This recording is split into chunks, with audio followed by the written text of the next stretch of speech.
नमस्ते।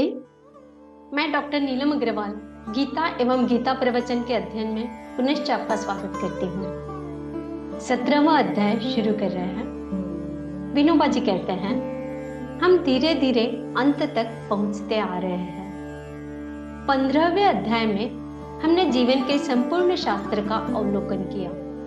16वें अध्याय में एक परिशिष्ट देखा। मनुष्य के मन में और उसके मन के प्रतिबिंब स्वरूप समाज में दो वृत्तियों, दो संस्कृतियों अथवा दो संपत्तियों का झगड़ा चल रहा है।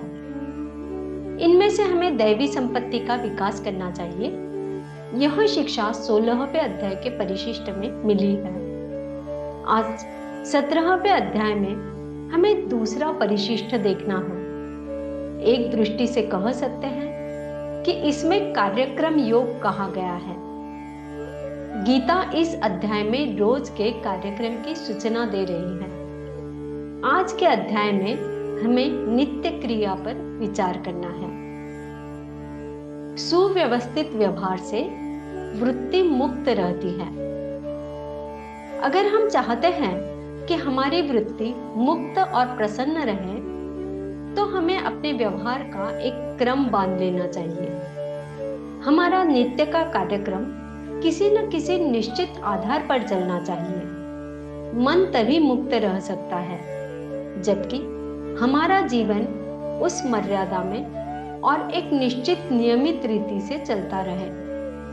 नदी स्वच्छंदता से बहती है परंतु उसका प्रभाव बंधा हुआ है। यदि वह बद्ध न हो तो उसकी मुक्तता व्यर्थ चली जाएगी। ज्ञानी पुरुष का उदाहरण अपनी आंखों के सामने लाओ। सूर्य ज्ञानी पुरुषों का आचार्य है। भगवान ने पहले कर्मयोग सूर्य को सिखाया, फिर सूर्य ने मनु से अर्थात विचार करने वाले मनुष्य को वह प्राप्त हुआ। सूर्य स्वतंत्र और मुक्त है, वह नियमित है, इसी में उसकी स्वतंत्रता का सार है। यह हमारे अनुभव की बात है कि हमें एक निश्चित रास्ते से घूमने जाने की आदत हो तो रास्ते की ओर ध्यान न देते हुए भी मन से विचार करते हुए हम घूम सकते हैं। यदि घूमने के लिए हम रोज नए नए रास्ते निकालते रहेंगे तो सारा ध्यान उन रास्तों में लगाना पड़ेगा, फिर मन को मुक्तता नहीं मिल सकती। सारांश यह कि हमें अपना व्यवहार इसीलिए बांध लेना चाहिए कि जीवन एक बोझ सा नहीं बल्कि आनंद में प्रतीत हो। श्रद्धा त्रय विभाग योग। इसलिए भगवान इस अध्याय में कार्यक्रम बता रहे हैं। हम 3 संस्थाएं साथ लेकर ही जन्म लेते हैं। मनुष्य इन तीनों संस्थाओं का कार्य भली भांति चलाकर अपना संसार सुखमय बना सके, इसलिए यह गीता यह कार्यक्रम बताती है। वे 3 संस्थाएं कौन सी हैं? पहली संस्था है हमारे आसपास लिपटा हुआ यह शरीर। दूसरी संस्था हमारे आसपास फैला हुआ यह विशाल ब्रह्मांड, यह अपार सृष्टि जिसके हम एक अंश हैं, जिसमें हमारा जन्म हुआ वह समाज, हमारे जन्म की प्रतीक्षा करने वाले वे माता पिता, भाई बहन, अड़ोसी पड़ोसी, यह हुई तीसरी संस्था। हम रोज इन 3 संस्थाओं का उपयोग करते हैं, इन्हें झिझाते हैं। गीता चाहती है हमारे द्वारा इन संस्थाओं में जो झिझन आती है उसकी पूर्ति के लिए हम सतत प्रयत्न करें और अपना जीवन सफल बनाएं।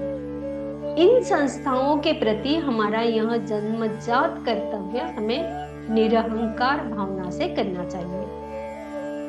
इन कर्तव्यों को पूरा तो करना है परंतु उनकी पूर्ति की योजना क्या हो?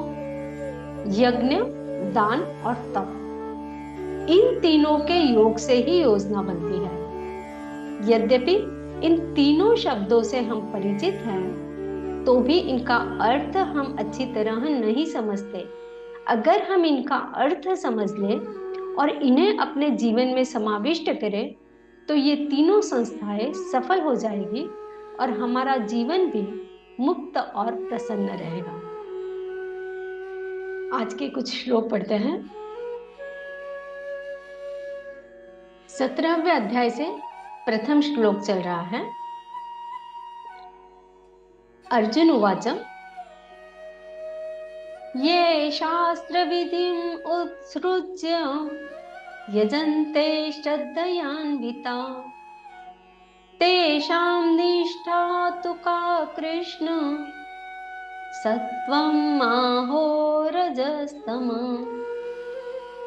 अर्जुन ने पूछा, हे कृष्ण, जो मनुष्य शास्त्रों के विधान को त्याग कर पूर्ण श्रद्धा से युक्त होकर पूजा करते हैं, उनकी श्रद्धा सतोगुणी, रजोगुणी, तमोगुणी या अन्य किसी प्रकार की होती है।